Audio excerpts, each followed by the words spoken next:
How's it going, guys? I wanted to do a quick video today to go over the 540 and give you guys some tips on how you can make your 540 better, or if you're someone like me who's struggled a lot with the 540, ways you can actually land it. None of these tips are original. All of these tips I've gotten from other people and I've learned from them. So all this stuff I've kind of picked from here and there, and they're all the things that have kind of helped me a lot. Just a quick disclaimer, by the way, I am definitely not an expert at the 540. I'm still learning this trick.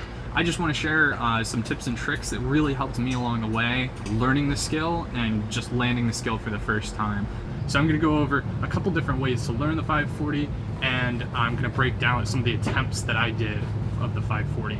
So the first way of learning the 540, there's two ways in my mind. You've got the high way and the low way.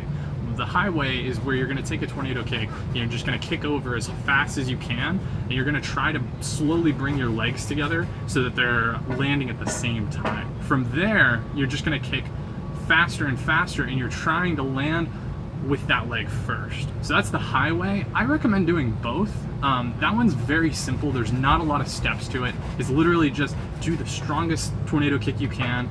You're going to land both legs at the same time. So the second way, my preferred method for learning a lot of the stuff that you need to do to get good at the 540 is the low way. So the first step to learning the low way is the katana. Then you're going to go on to the pop katana. Then you're going to do a katana off one leg, and then you're going to work on the cheat step, and then we're going to work on the combining it all together. So you're going to do a cheat step, 360, katana off one leg.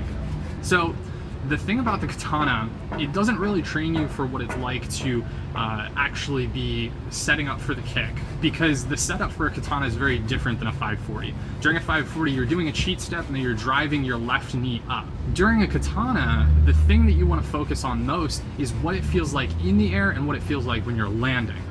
The landing for a katana is exactly the same as a 540. So you're going to be throwing that leg up in the air, kicking across, either like a crescent kick or like a round kick. And you're going to be bringing your knees together as much as you can. Now this is really important because this creates a point of rotation through your whole body.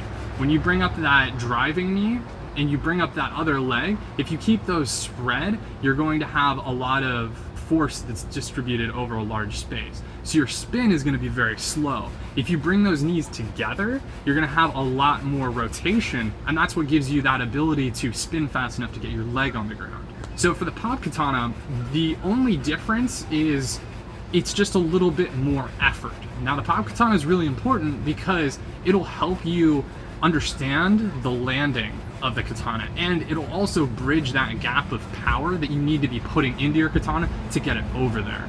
So the focus of the pop katana, this step, you want to make sure you're not landing too hard. So you want to make sure when you're bringing that leg down, that you're bringing your chest up and looking all the way around.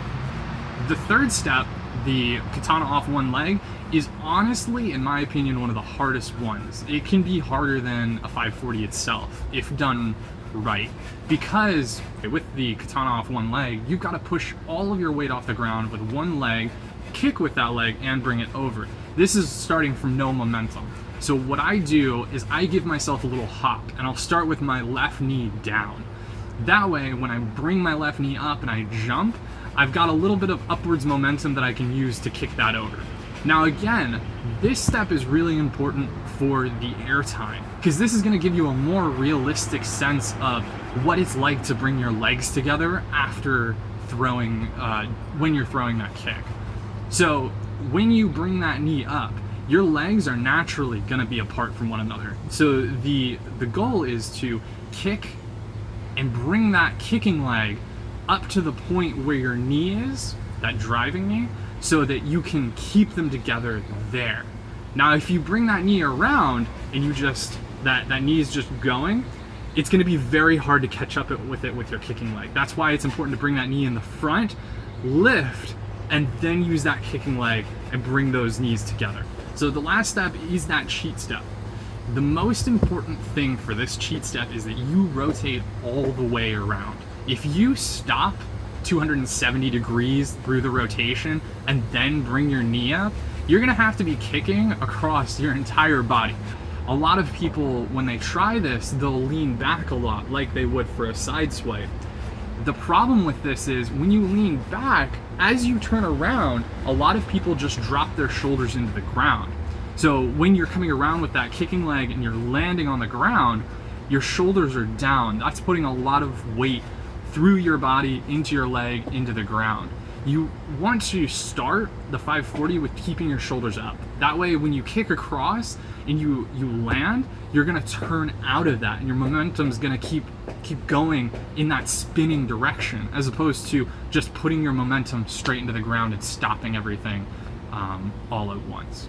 So the last step is putting it all together. Now it's really important not to forget all of the parts. To sum it all up, you want a cheat step so that your knee is facing the front. After that, you want to make sure that you're driving that knee up hard, you're bringing your arms in, and you're not throwing them above your head. You want to bring everything up together, and you're going to bring your kicking leg to meet your driving knee in the air. Once your legs meet, you want to keep your knees as close together as possible. That driving leg is now going to flip behind the leg and give you rotating force, and that kicking leg is going to drive your momentum over. When you land, you want to turn out of it and face up. As you can see in some of the examples that I did, I wasn't able to bring my chest up. So, and it's okay if you guys do that, just make sure you're not doing that a lot. I have a lot of hamstring problems, a lot of lower back problems, and that will make those significantly worse. So make sure that when you're landing that trick, you're turning out of it, not putting your momentum into the ground. So a couple of things to look at while I'm doing these tricks.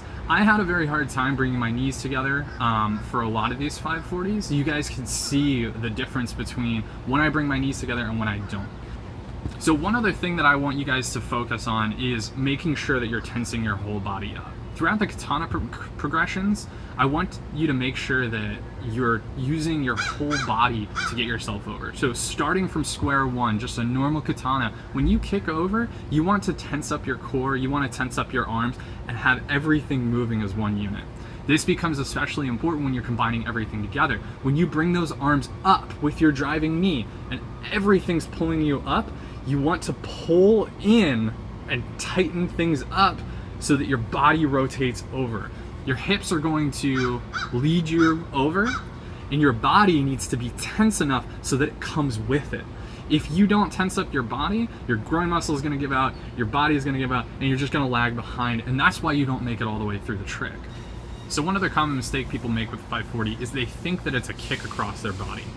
The way I conceptualize a 540 is it is bringing your body into rotation and then having your kick out there. So while I'm doing this, I'm not really thinking about bringing my kick across my body. I'm thinking about bringing my kick up and down for the landing. My body's rotation is there because of the setup. So when I do that cheat setup, that spin is the spin that I'm going to get throughout the entire thing. So if you don't get enough speed on your cheat step, you're not going to make it through the 540. A lot of times when I was learning this trick, I was thinking, oh, I need to do my kick fast enough so it's kicking me across my body. I really haven't found that to be the case at all. It really is a matter of getting yourself enough rotation at the beginning. That way you can stick your leg out there and your body's rotation will carry your leg all the way through the kick. One other thing I didn't mention is the difference between a 540 round and a 540 crescent. I initially learned on a 540 round. I would honestly say that was an easier method, and I highly recommend you guys try a million different ways to do this trick, because once you land it, you've kind of gotten a sense of, okay, that's what it feels like to do the trick. Now how do I make the trick what I want? The only difference really is that your round kick is going to be performed halfway through the 540, and your crescent kick is going to be performed from the very beginning of the 540. So essentially, you're going to cheat step, turn, knee up, right? And then your round kick is going to come out here and then land.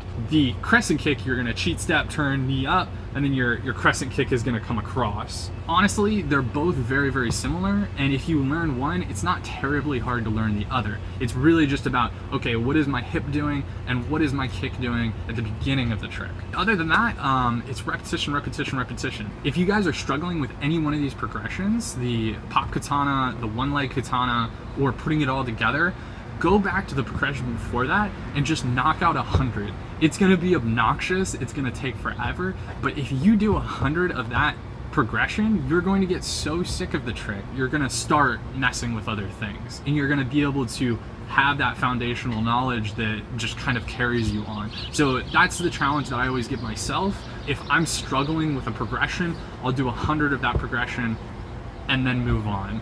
And then see, okay, wow, within the span that it took me to do 100 progressions, I learned a lot about what it is that I'm doing here.